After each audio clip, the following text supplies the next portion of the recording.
পণ্ডিত ছিলেন আল্লামা ইকবাল। রাসূল করিম সাল্লাল্লাহু আলাইহি ওয়াসাল্লামের প্রেম, তার মহব্বত অন্তরে ছিল ভরপুর। অন্তরে রসুলের প্রেম নিয়ে তিনি কবিতা লিখেছেন।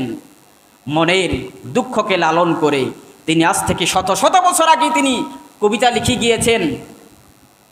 ইসলাম সে তো কবে মরে গেছে, মুসলিম সে তো কবে মরে গেছে। ইসলাম লেখা কিতাবে আকীদা আমল সব চলে গেছে, মুসলিম আজ খেতাবে। অন্তরে তাদের বাদি আছে শুধু লাত মানাতের দল, মুশরিক আজ মুসলিম ভেসে করিতেছে কলাহল। আল্লামা ইকবাল খুব চমৎকার বলেছেন, মুসলিম আমরা নিজেকে মুসলমান দাবি করি, তিনি বলছেন সে তো কবে মরে গেছে, এখন আর মুসলমান নাই।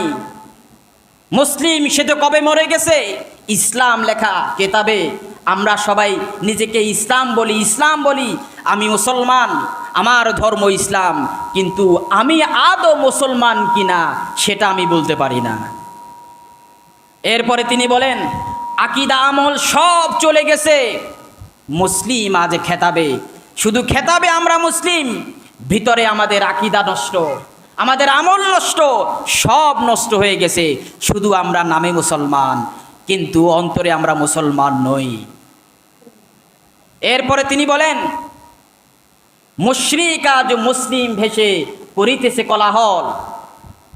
মূলত তারা মুশরিক, নিজেকে দাবি করে, নিজেকে পরিচয় দেয় আমি মুসলমান, আর মুসলমান নাম রেখে শিরিক ছড়াচ্ছে সমাজে, বিদআতে সাইয়্যা ছড়াচ্ছে সমাজে, আর ইসলামের অপপ্রচার করে বেড়াচ্ছে। আল্লামা ইকবালের সেই কথাগুলা প্রত্যেক